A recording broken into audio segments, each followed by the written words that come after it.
Okay, so here we go. We're going to talk about attention deficit hyperactivity disorder, diagnosing and understanding ADHD. And we're going to use an article from the CDC, and I encourage you to go ahead and peruse this site and read it yourself as well. And we're going to look at the symptoms specifically of diagnosing a person with ADHD. And there's several things that are steps to doing this. And this is the DSM-5 criteria for ADHD. So people with ADHD show a persistent pattern of inattention and hyperactivity, impulsivity that interferes with functioning or development. So this is a list of criteria and 6 or more symptoms of inattention for a child before the age of 16. Really, they have to be persistent for more than 6 months, and honestly, a lot of times clinicians are really asking, how early did you see this? Because you probably saw it before the age of 5. I know for my own son, when I was pregnant, he was so active in utero, it was crazy. And he was born with the cord wrapped around his neck 5 times because, well, he was spinning and being pretty active already. So by the time he was in kindergarten, we got a call from the kindergarten teacher asking if we wanted to go for a diagnosis. I said, well, he's awfully young, and I'm very aware of the criteria, and I'm very aware, but I am not willing to use medication. So we'll get into that conversation in a little bit. So here's a list. Often fails to give close attention to details or make careless mistakes in schoolwork at work. Often has trouble holding attention on tasks or play activities. Often does not seem to listen when spoken to directly. Often does not follow through on instructions and fails to finish schoolwork, chores, duties in the workplace. Loses focus, sidetracked.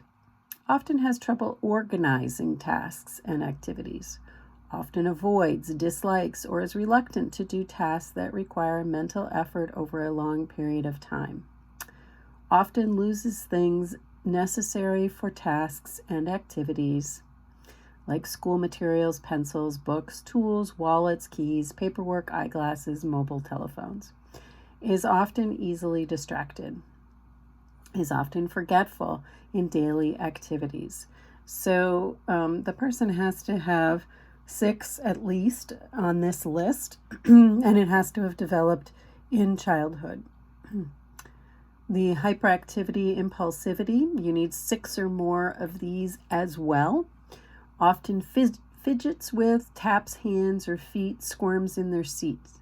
Leaves the seat in situations when remaining seated is expected, often runs about or climbs in situations where it's not appropriate, often unable to play or take part in leisure activities quietly, is often on the go, acting as if driven by a motor, often talks excessively, often blurts out an answer before a question has been completed, often has trouble waiting their turn, often interrupts or intrudes on others. So they need to have 6 from this list, and then another 6 from this one. And in addition, the following conditions have to be met, including, as well as those, they meet those 2 lists. They have several inattentive or hyperactive impulsive symptoms were present before age of 12 years. Several symptoms are present in 2 or more settings, such as home, school, work with friends or relatives, in other activities. That's a very important criteria.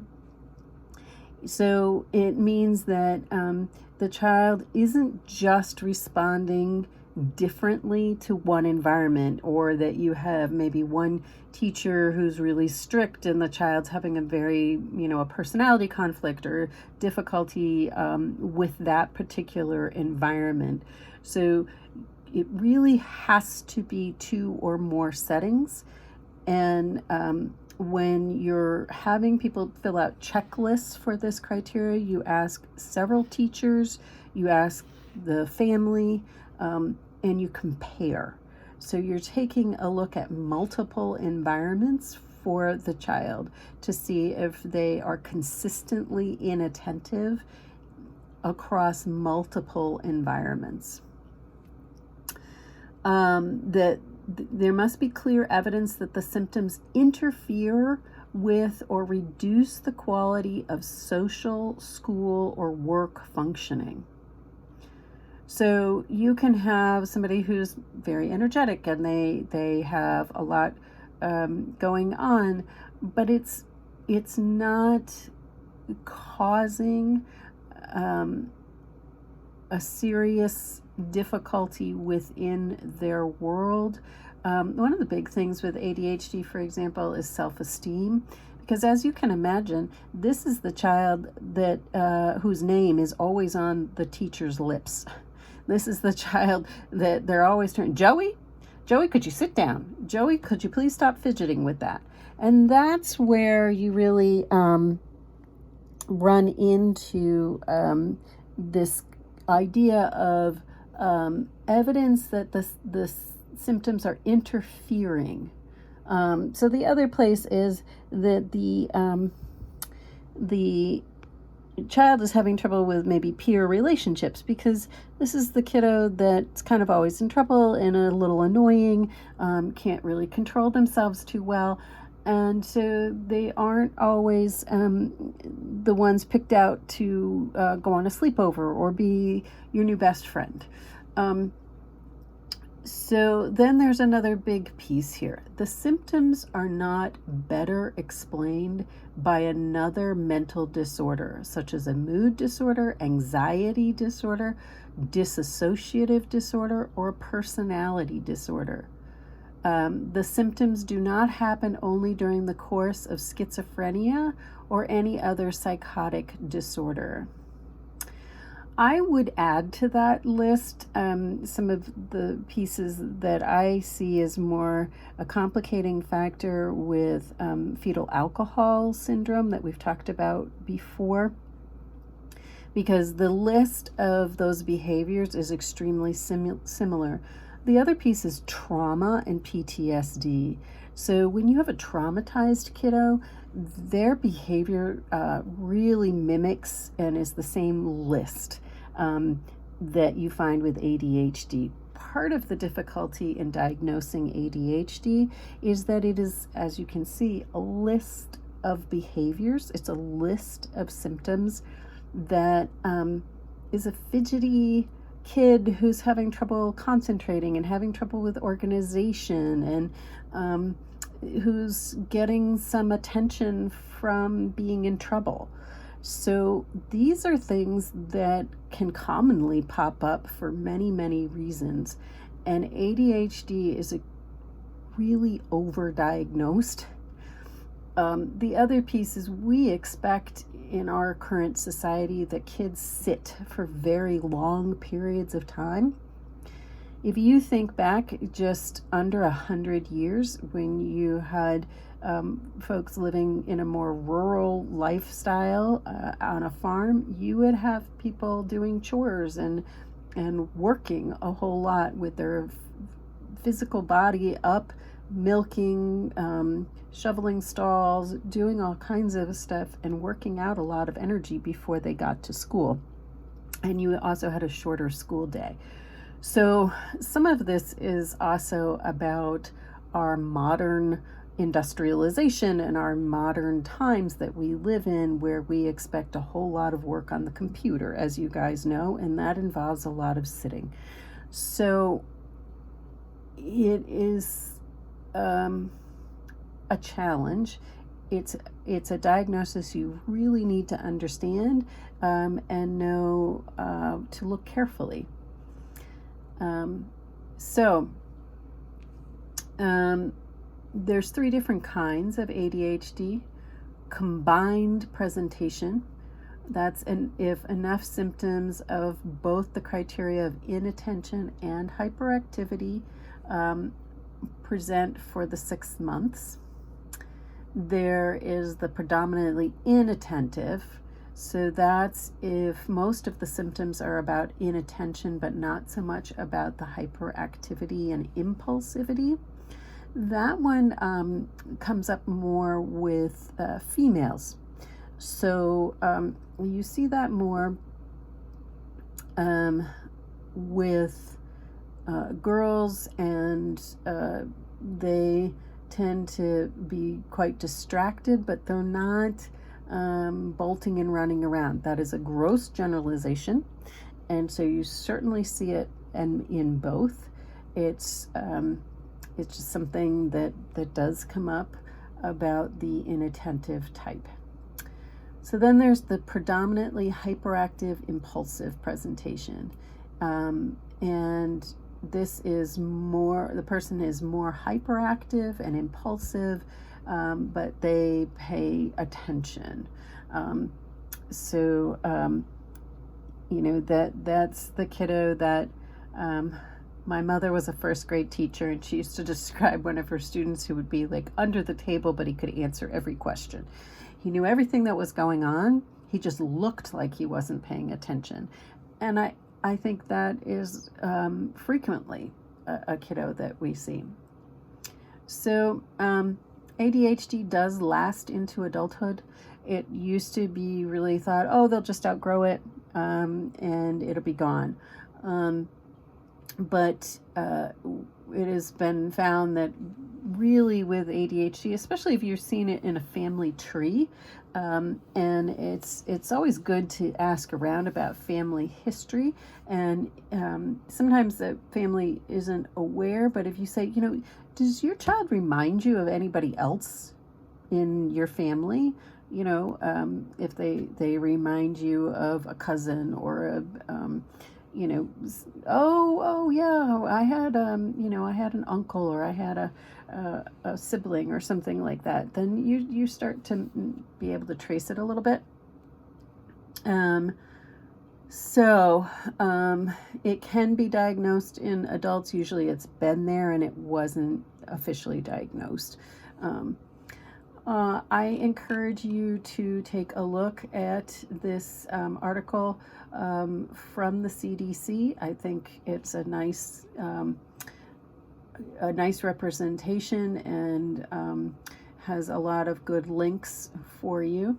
We're going to go back to our slideshow, and we're going to look at some complications to the diagnosis. So we talked a little bit about this already, but we're going to see that ADHD is a description of behavior that could originate from many other reasons. It could come from a place of trauma. It could come from a place of a child spending a ton of time on electronics. We're seeing that a whole lot. So, the child is not getting outside, not getting much energy out, and then they're spending all this time with their brain kind of pinging, ping, ping, ping around with the different electronics. We're changing the brain chemistry of children.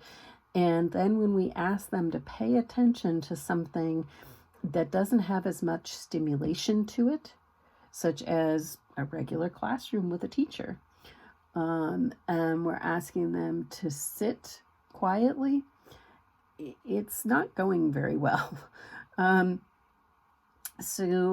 It also, the behaviors you can see. So for fetal alcohol syndrome, when we talked about that, you could see that had interfered with the brain and with some decision making in the frontal lobe with the alcohol on board. And ADHD is also a frontal lobe disorder, meaning that in the front part of the brain is where you make your decisions. It's where the boss hangs out for your brain, saying yes, that's a good idea, no, that's not a good idea. And when that has impairment, whether it's from substances on board or a genetic piece with the ADHD, or maybe some changes going on with way too much time on screen time and electronics, the behaviors come out the same. So trauma also interferes with paying attention and fidgeting and having tremendous anxiety as another one. So when is a child simply energetic and needs more activity? Excellent question. And that's one of those pieces that really should always be in the mix for taking a look at it. And that goes back to making sure this is across multiple environments. But I know that I'll go back to that phone call that I got from the kindergarten teacher for my son saying, would I consider taking him to the doctor and looking at a diagnosis and whatnot for ADHD? I said, well, hold on. Could we have a team meeting? And could we take a look at his activity levels and what's going on, for him during the day? And so through a team meeting, the PE teacher stepped up. He was great, and he actually put together a little group that he called the Tigers. It was Tiggers, like Winnie the Pooh, Tigger.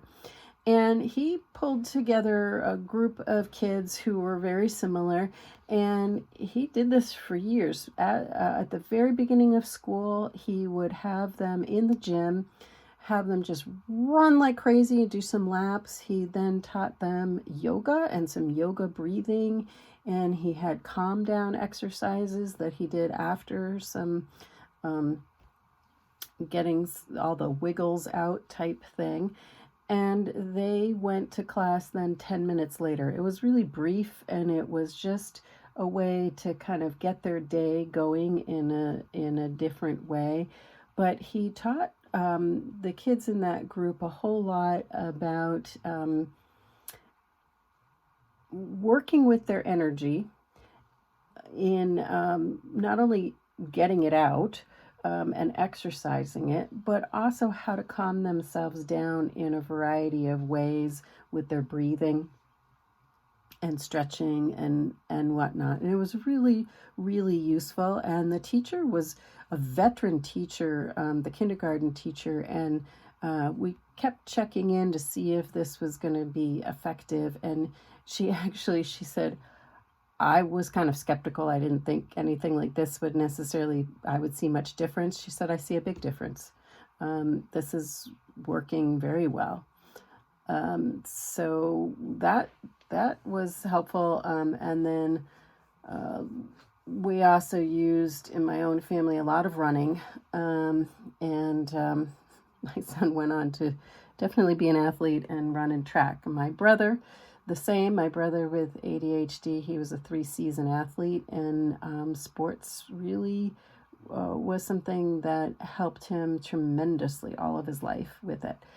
But I think we need to take a look as a whole, as a society, as to the inactivity going on with children, and that our children should be spending a lot of the day outside playing, and they're not. And what does that look like when they're in front of the TV and electronics and on a couch, and what muscles they're not developing, and what's not happening for their brain, and all kinds of things. So that's a big question. So then the other piece here about could a substance such as nicotine, vaping, smoking have brought on the behaviors? Obviously not in the 5-year-old, but for example, I've had a student who was 14 and suddenly talking about not being able to pay attention and had not had that happen before. So then it's a matter of teasing out, like, is there a new trauma? Is there something that's come in? Or is there a substance that has come into their world? So we're going to talk more about like nicotine and caffeine and smoking all being stimulants, meaning they up your energy unless you have ADHD. So it's one of those things to rule out. But if somebody later, not early childhood, but later is saying, gee, I can't pay attention and I can't sit still and I can't whatever, that you need to rule out. Is there a substance bringing that on board, that behavior, or is it a trauma coming along? Okay, so here's some additional characteristics. They don't necessarily fall under the criteria for diagnosing a person with ADHD, but these are some characteristics that that come along with ADHD.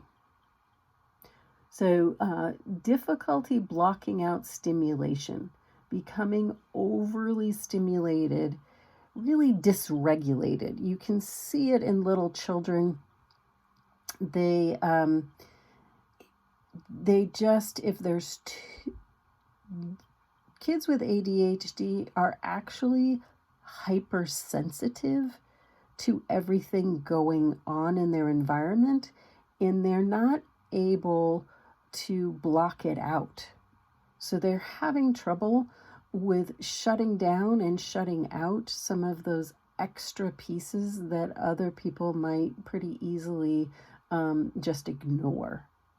So, if you think of ADHD and you think of that's the person that's distracted because they're paying more attention in some ways. So they're trying to read or write and all of a sudden they're like, oh, look at the bird out there. That's really cute. Whereas the other person might have completely ignored the bird. So when you think about that in a little 5-year-old, 6-year-old, 7-year-old, they can get really overwhelmed and have total emotional meltdowns that can be kind of epic difficulty. There were times with my own kiddo that we ended up rocking a lot, holding him in a basket hold just to help him calm down. Very sensitive to textures on skin and in taste. So this is your picky eater. This is your, they put on some things, oh, that's scratchy. I can't wear that. I remember when I was young and we would go clothes shopping with my mom, and my brother would literally throw shirts out of the changing room. You had to duck because he couldn't handle anything that was scratchy, and his definition of what was not soft was really extreme compared to other people. And this can come under food issues too. Fortunately, some of these sensitivity and stimulation pieces, those seem to become outgrown eventually. So challenges with emotional regulation. I think it's tied in with the overstimulation, but it's, some difficulty with calming down, difficulty getting overwhelmed quickly. And that can lead to some emotional challenges. Remember, this is also the kiddo that is being picked out a lot. So this is also the kiddo that, there's 15 kids in a classroom, and if you just checked off every time the teacher called that child with ADHD's name in the classroom, it might be 20 times more than any other kid in the room. They're also getting it from their peers. So their peers are also saying, knock it off, you're annoying, leave me alone. So they're getting a ton of negative feedback. Struggles with organization, planning ahead, planning out a project. That is part of executive functioning, which is part of the frontal lobe again. And this is the kiddo whose backpack is full of loose papers that are crumpled and wrinkled and have absolutely no order to them whatsoever. They have lost their homework 3 times.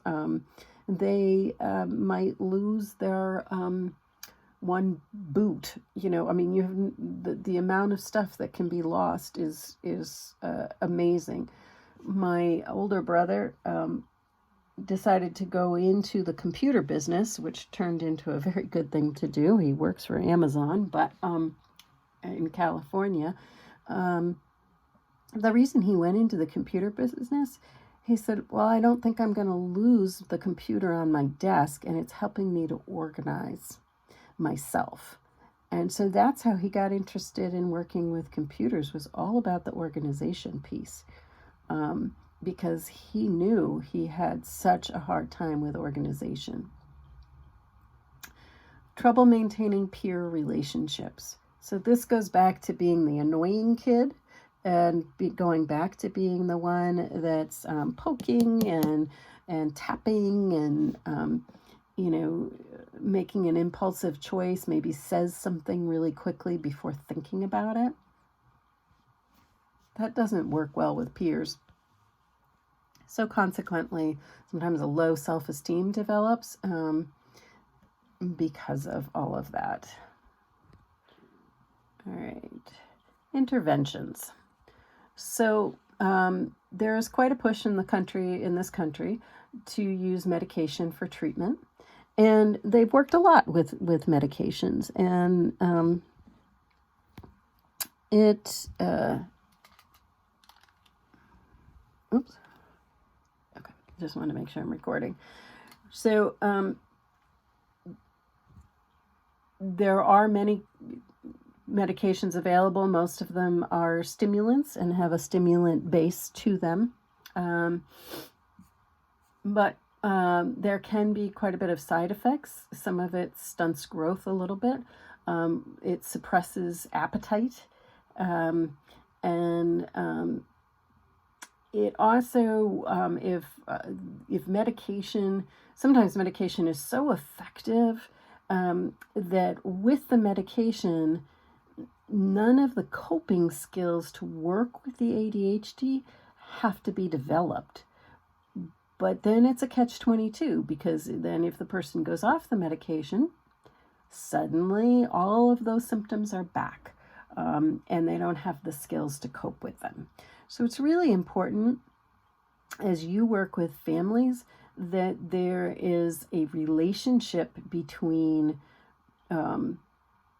treatment and intervention and behavior intervention and work, as well as working around and with the medications. So a combined effort is really great.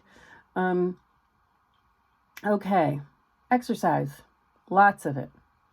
So even into adulthood. So I will use my brother as an example. He learned pretty quickly that he needed to go running every day or do some sort of very physical activity. So he rapidly became a 3-season athlete. He was always on the go, probably more than 3 seasons. I mean, growing up, we were constantly swimming, water skiing. He did football, ice hockey, lacrosse, hard hitting, fast, heavy sports. And they were his salvation for all of it. There was no medication growing up when we did, and there wasn't really a clear diagnosis for him. But he really had to learn to manage through sports. And to this day, we just did a family Zoom meeting last night, and you know, he was walking all around his house. I said, "Could you please sit down? You're making me a little nauseous just walking." But he always has walked and talked. Or he'll call me when he's ripping out his bathroom and remodeling his house, or he showed us the bookcases he just built. And he still goes for a run every day, and definitely makes sure that he's active, as well as doing all the work he needs to do with sitting down at a desk. So, teaching organization repeatedly. Provide concrete and simple tools. So, in terms, the organization piece is real, and it's a very serious complication of ADHD. And so it's one of those pieces that can be taught, but it's something that has to be very basic, very real, teaching that you always keep something in the same place, or you really teaching somebody how to put a notebook together for a class and be organized about it, and doing it over and over and over and over again with them. And at first, for years, actually, they won't pick up on it. And then hopefully it clicks. Manage directions that are being given, and chunk them. So with a person with ADHD, you cannot give them a 5-step directions. You have to give the first part of the directions, wait for that to get done. Then you give the second part. Then you give the third part. You have to chunk it all out. If you give a 5-part direction, you're lucky if 1 and 2 happen. And so as a parent or as a teacher or whatnot, you have to understand that. Otherwise, you're repeating a pattern over and over again of the negative feedback of, Johnny, why didn't you, I told you to do bup, and you give, your list again. How come you only did this and this? Then there's also some sensory motor soothing techniques, such as brushing and rocking. Remember, we were talking about the overstimulation. So the brushing technique is taking a brush and brushing it down the person's arm. It can be incredibly soothing. And some kids, they really like that, and they'll have that in their room, and it's something that they can just sit and brush on their arm. It's like a cat kind of, brushing its tail along your arm. Rocking chair, just holding a child and rocking them can be very soothing. Those are some things that can be helpful.